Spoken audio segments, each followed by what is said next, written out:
O eto na mga kababayan, alam nyo ba yung Duterte phenomenon na nagsimula noong tumakbo si Tatay Digong mga kababayan? Nagpapatuloy pa rin hanggang ngayon at sa makatuwid, lalo pang lumalakas mga kababayan itong tinatawag na Duterte phenomenon. Well, eto yung mga tao mga kababayan na lumalaban para sa katarungan, lumalaban sa hustisya, lumalaban para sa tama. At mas lalo pa itong lumalakas ngayon dahil sa pinaggagawa ni ng Agba. Akala nila siguro mga kababayan na mawawala na itong Duterte phenomenon kung maipatapon na nila si Tatay Digong sa dahig. Pero lalong lumalakas mga kababayan. Dahil hindi lang naman si Tatay Digong ang Duterte mga kababayan Andyan pa ang mga anak nila, si VP Sara at si Baste Duterte. Na ngayon mga kababayan, either way, isa sa kanila mga kababayan magiging presidente. Kung mapapa-impeach sila si VP Sara, andyan si Baste. Panoorin niyo po ha. Hindi naman tayo nagkaisa dahil sa maleta.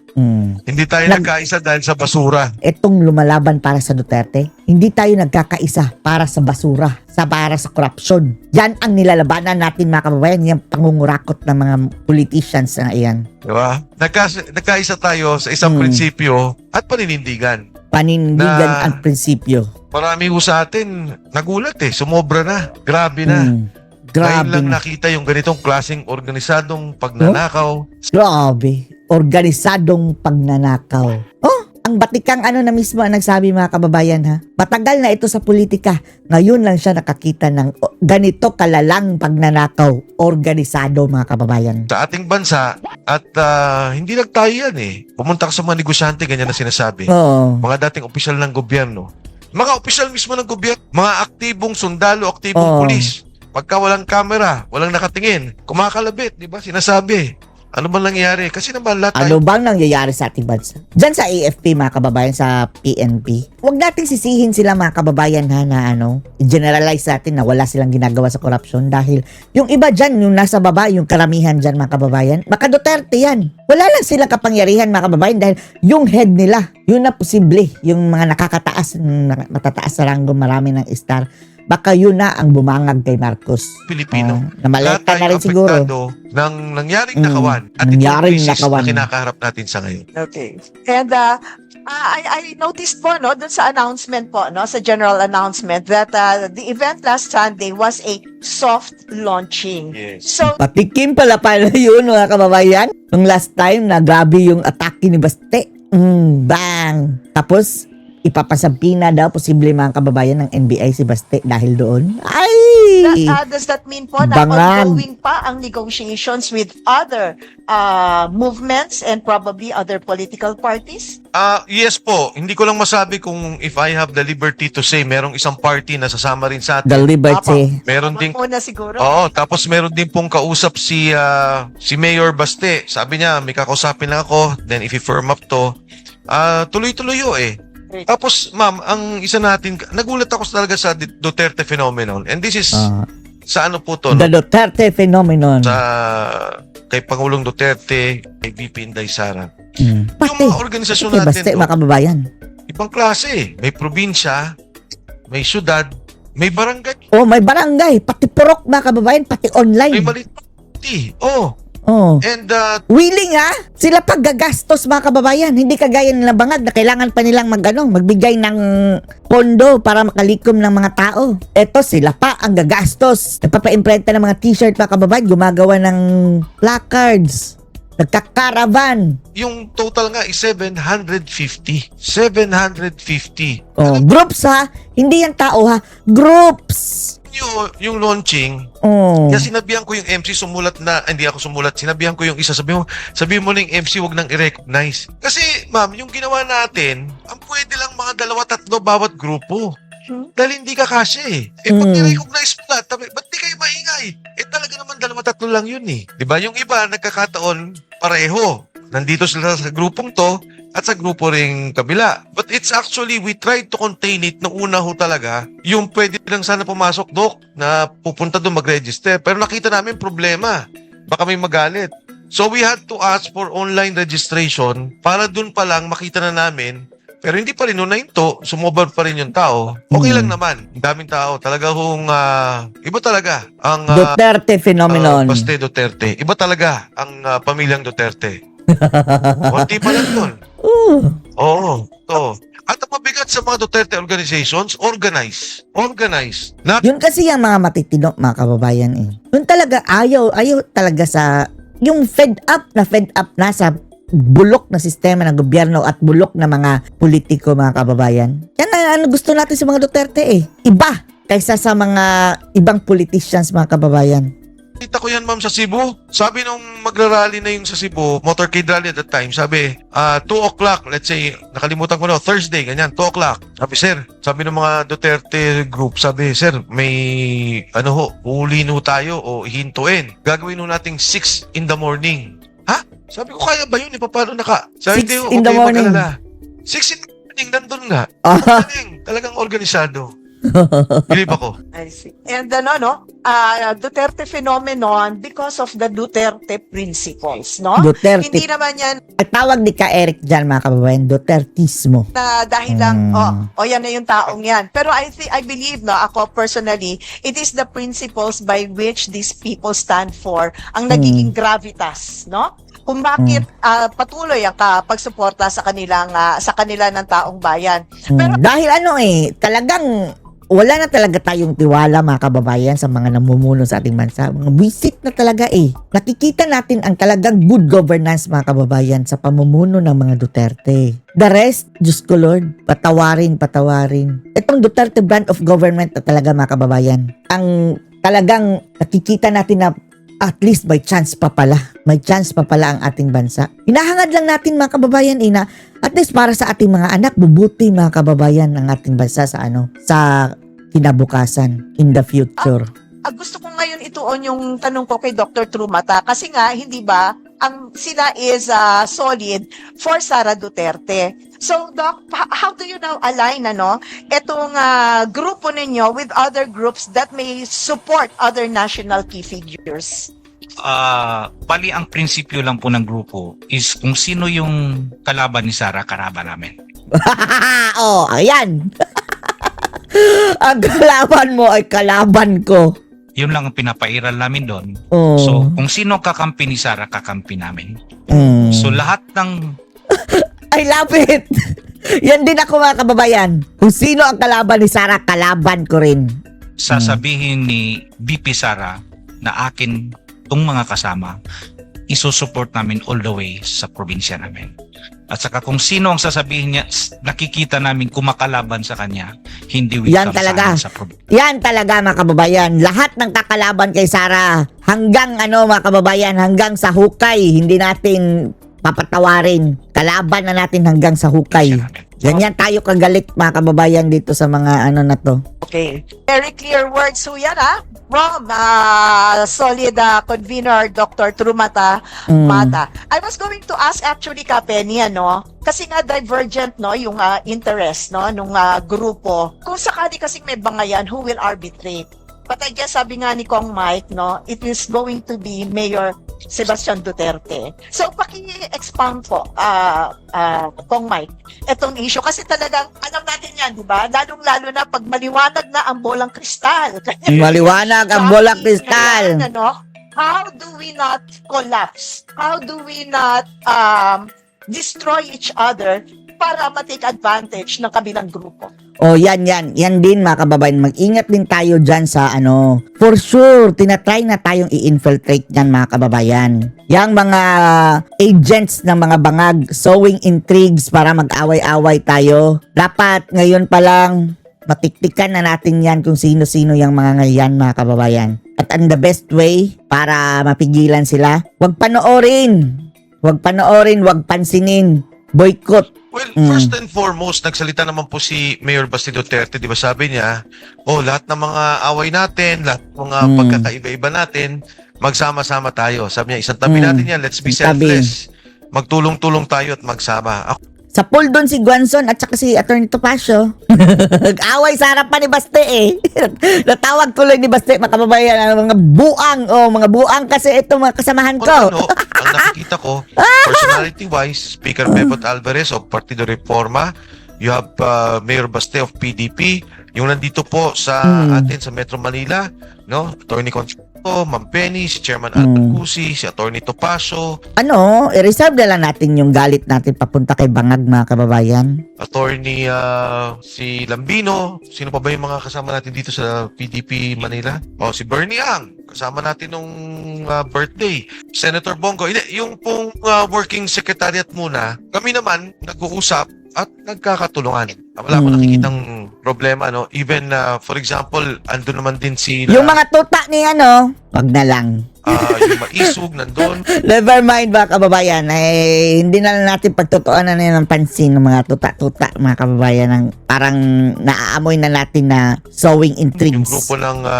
Yung grupo ng Duterte Riders, kasi iba-ibang grupo nga eh. So I think very critical ang itong working group na magkasama-sama at magkatulong-tulong. And kami nga nila Ma'am Penny, wala pang launching, magkakasama na eh. During the PDP oath-taking, I would join them. And then nung birthday celebration, nag-usap na, sige, gawin natin. Tapos sabi ni Mayor Bastiza nga sa akin Mike, sabi niya, baka gusto mo sumama sa amin sa celebration ng birthday ni President Duterte. Sabi ko, Mayor, meron kami sariling activity sa Manila. And gagawin namin to para naman alam ng taong bayan na maging dito sa Maynila, sa Quezon City, hindi nakakalimutan si Pangulong Duterte. So dito kami, magkakasama kami nila Ma'am Penny, si Bernie joined us during that time. Sugan ko lang po, alam nyo, maganda po yung pinagtibay ng atin pong lead convener at Secretary General ng Rage. Why? And isa nating panawagan before, if you can remember po sa lahat ng mga vloggers and media, lagi po nating sinasabi sa pagkakataon ngayon, nagkalat na ang buhaya na siyang Grabe na. nagpapahirap sa ating bayan. Dugmok na ang inang bayan. So sa madalit sabi, ang ating panawagan is tanggalin nyo na kung anong kulay meron kayo.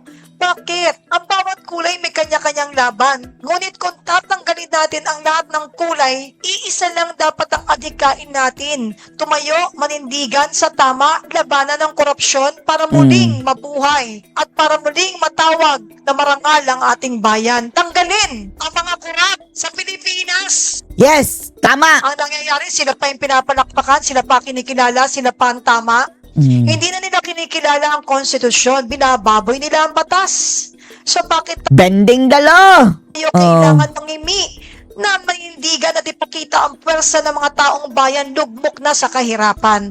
Ngayon may krisis, pero nagbubulag-bulagan po silang lahat. Bakit? Kasi sila ang may sala at may karoon ng krisis. Wala pang ang krisis. Sila talaga. Ayaw nilang mga kababayan, solusyonan ang problema dahil para silang mag-self-destruct, sila ang problema. Itong mga kawatan, mga kababayan. Pilipinas, wala pa nagtataas ng presyo ng krudo. Kuntindi sa atin, nakailang taas na. Magkakaroon ng rollback, paunti-unti, 20. Pero daan Centavos. ang tinaas, asahan ng hustisya. Kaya nga sinasabi ko, mga kababayan, bakit tayo dito nagsusumikap na mailatag ang totoo sa taong bayan? Bakit? Pati nga po, dito, sa totoong pangyayari, lahat iniiba nila ang diskusyonan. Iba ang pinagpipilitan nilang kilalanin ng Pilipino na ito Pilipino at hindi para sa kawatan ng bayan. Kawatan ng bayan! So mga kaibigan, tuloy-tuloy lang ang ating live podcast sa Attorney Yvette. Susugan niyo po ako. Susugan Salamat. niyo. Okay.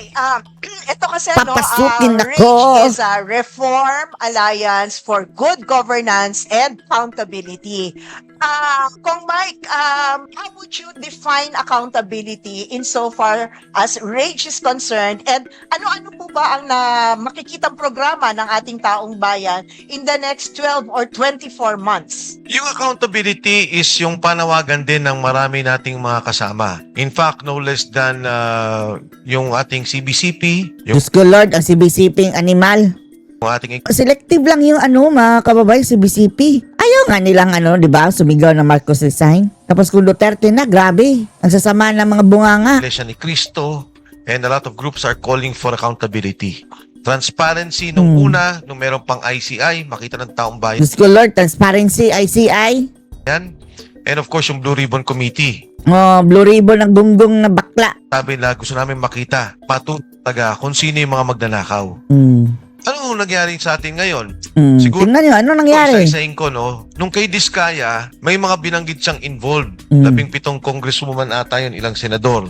Walang nangyari, no? Sinabi na ni Diskaya, mga kababayan, nagbibigay siya ng pera dun. Confirmed na yun. Siya pa nga ang una na mga kababayan talaga, nag-admit na mayroong corruption talaga. Na nagbibigay siya ng mali-maletang pera sa mga politician. Hindi siya tinanggap bilang witness. Tapos ilang public officials. Nagsalita din si Ping Lacson, tinuro si E.S. Bersamin. Oo, yan ang bunganga ni bakla, mga kababayang Lacson. Tapos hindi pinatawag. Tinuro Secretary Pangandaman, dalawang Yusek Bersamin, Adrian, at Yusek Traigib Olivan. Sinabi ni Senator Lacson noon, may 67 contractors na involved, di ba? Na nandyan. Oo nga, no? Nasaan na Sigutesa, Lacson? nagbanggit siya ng delivery ng pera sa bahay ni Speaker Martin Romualdez. Puro Sinabi kabaklaan niya yan. itong... Later on, nagsalita si Saldico. Ano yung sinasabi ni Saldico? Nag-deliver siya ng 25 billion pesos, may 100 billion taon-taon, at meron po mga delivery sa Tamarin. Yung mga lugar na itinuro, kung saan man yung mga delivery, doon sa Tamarin na Ilocos Norte pa, bahay mismo ni Lisa. bahay na binili ni Speaker Martin para doon daw yung dalahan ng pera. Pan yung 18 Marines. Sinasabi na nila lahat ng mga nila. Ilan yung mga congressman doon, senador, cabinet secretary, mga taong pinagdala nila ng pera. Pero ano nangyari? Wala. Nada. Tapos ang mga kababayan, na rest in peace na ang ICI. Ang kaso? Oo, Wala.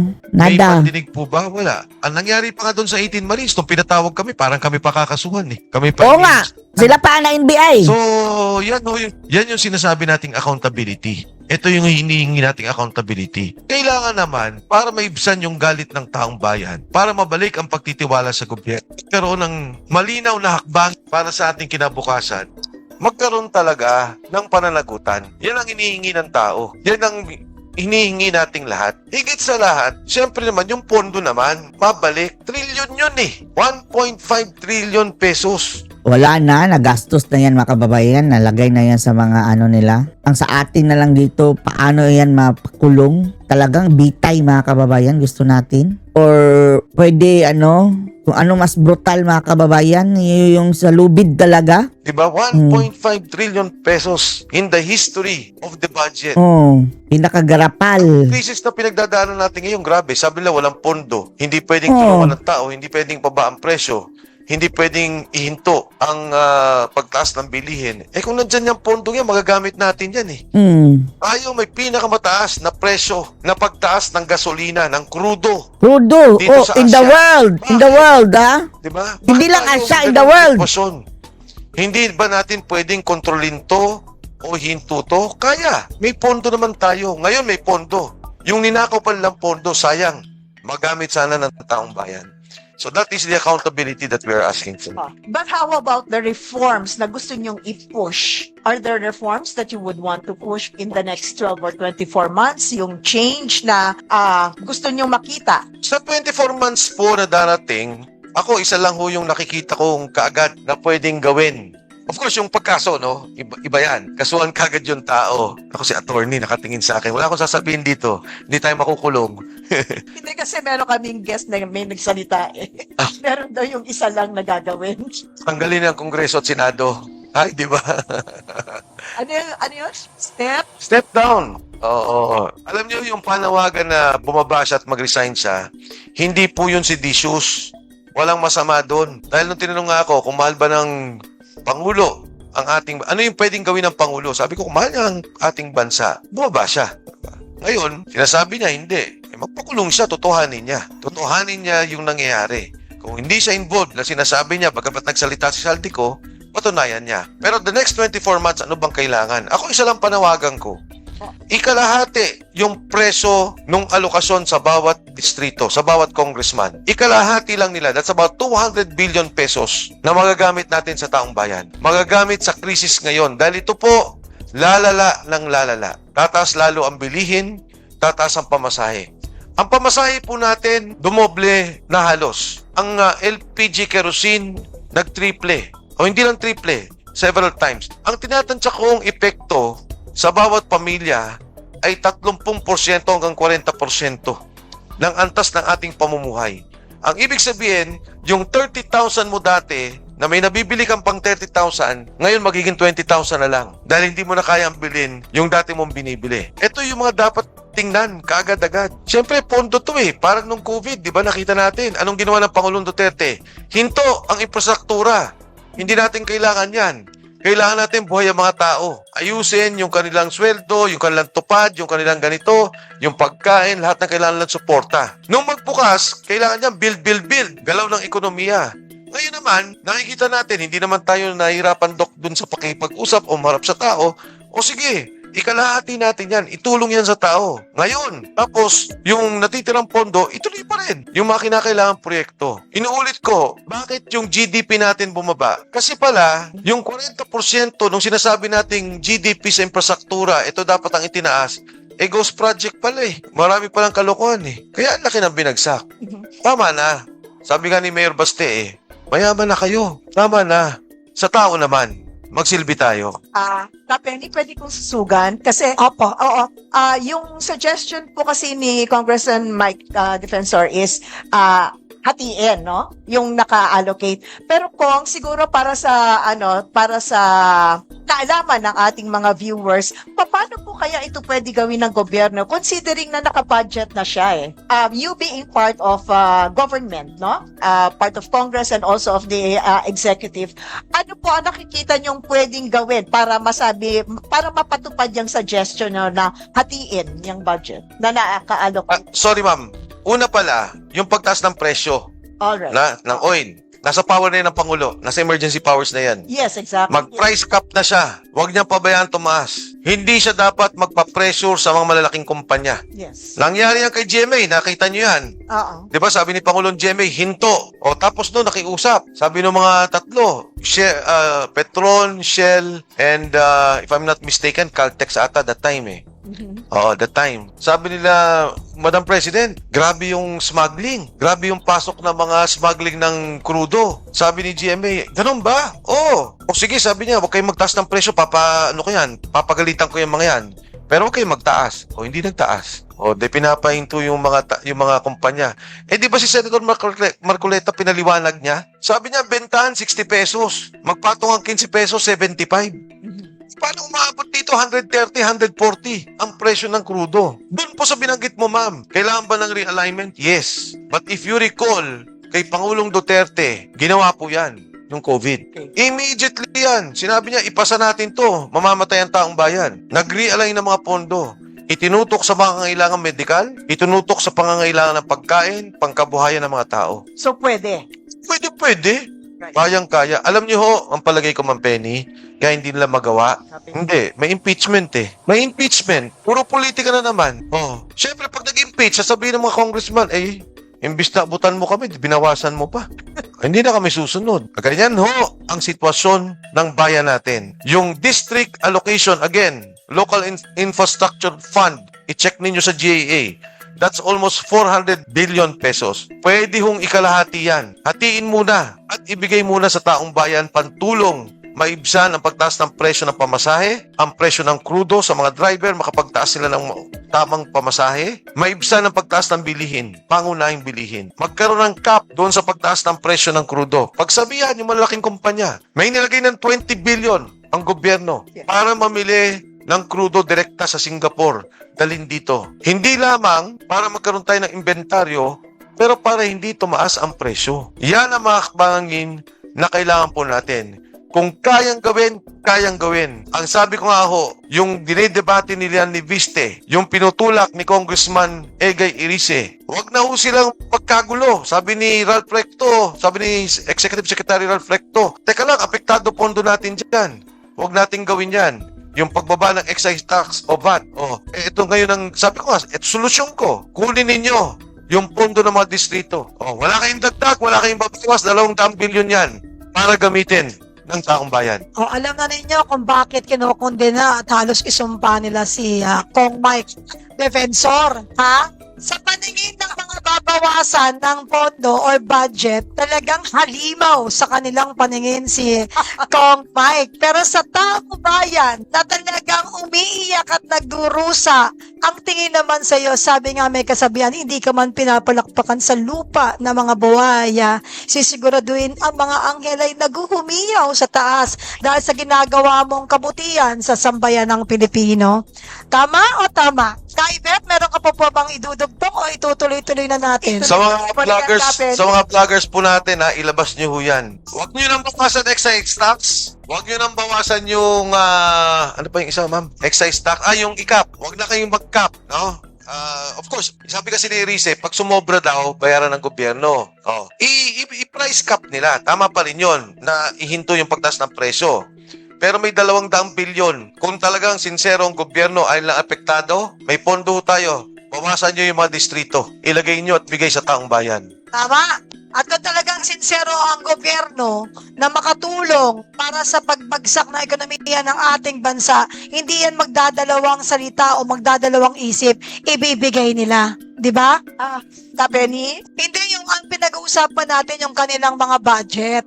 Di ba? Hindi, Kapeni. Meron pa yan. Oo. You remember po nung COVID, they gave emergency power sa presidente through a law. May batas. Tapos, Bayanihan Act, no? Para, at merong may mga limitations kung paano i-exercise ng presidente, no? Kailan nung ba pumutok itong sigalot sa Middle East? More than 1.5 months na? Meron na bang batas na ipasa para meron emergency powers pero malinaw ba kung ano ang dapat ng mga hakbangin ng presidente? Yun hindi iba, walang sense of urgency, no?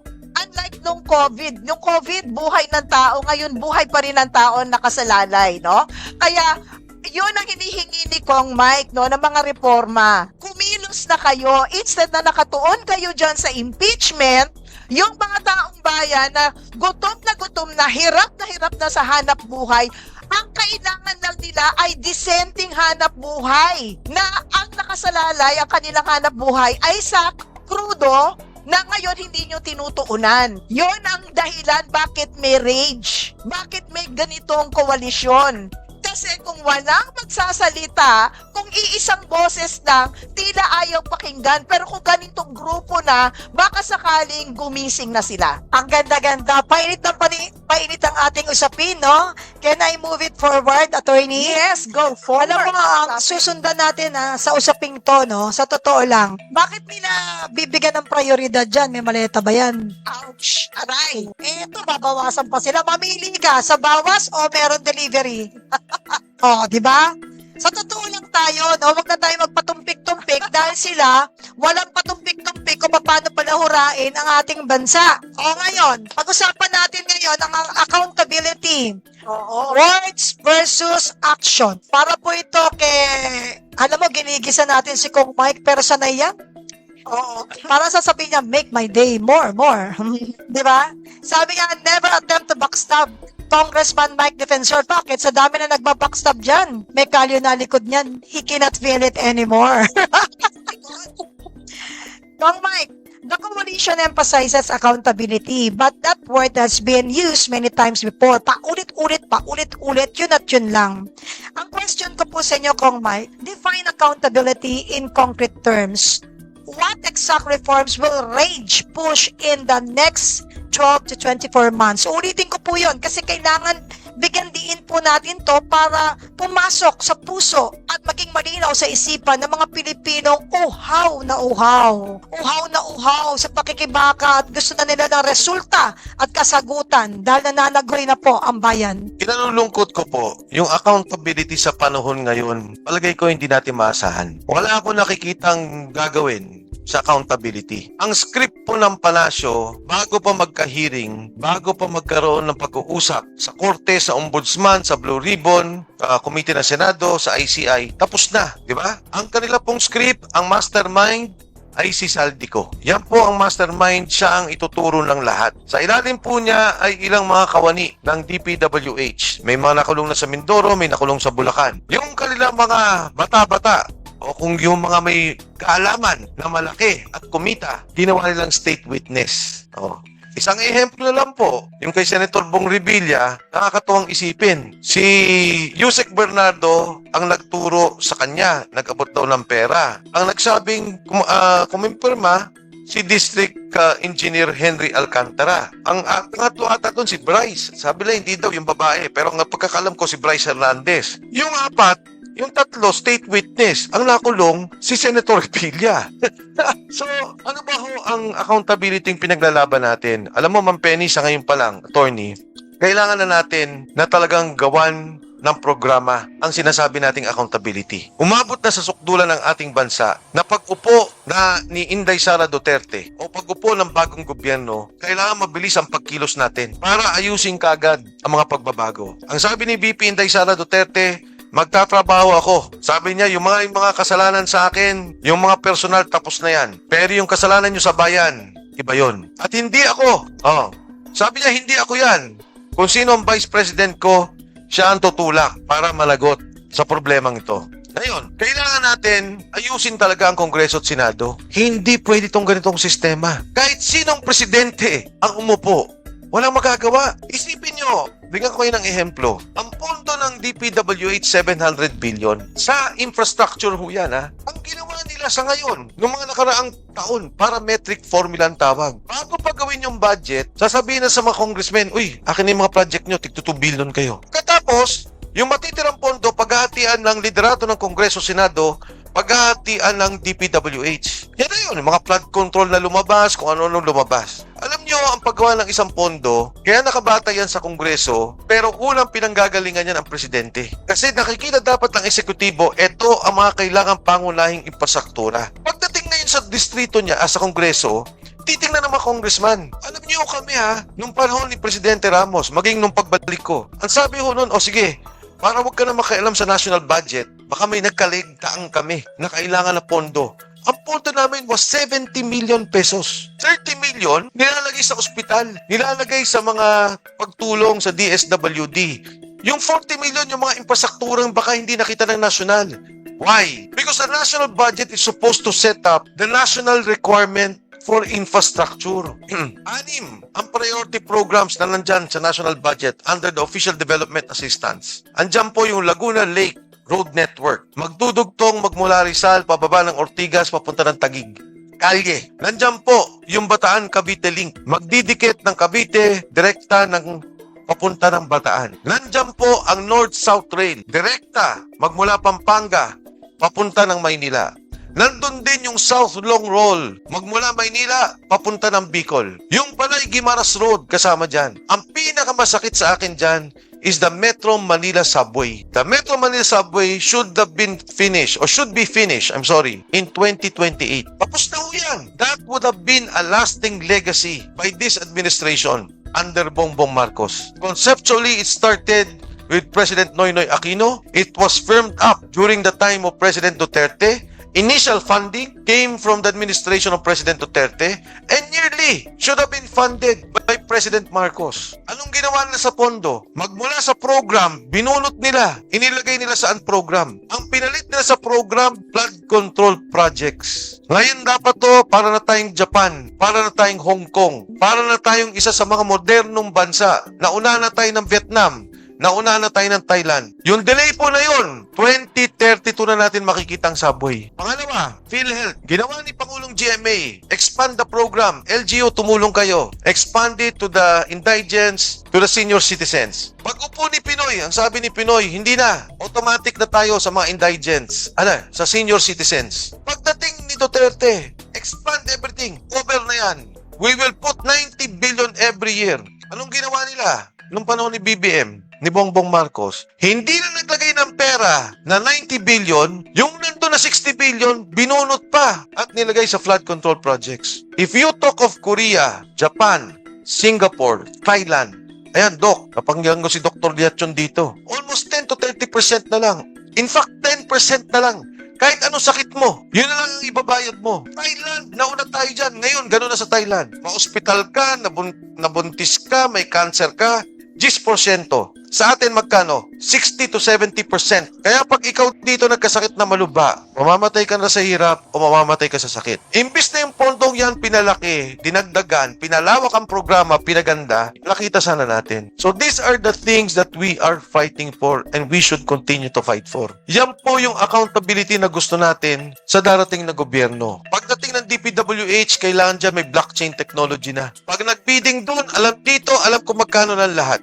Pagdating po ng customs ng BIR, kailangan po yan. Kung ano yung mga koleksyon, i-transparent na hindi na pwede yung LOA. O magkano babayaran mo pagkatapos usap tayo. Ngayon ang mga negosyante umiyak na. Ayaw na magnegosyo. Tama po. System integrated ng lahat, ayusin natin lahat. And kailangan natin ng isang malakas na pangulo para dyan. Para ireforma ang buong sistema.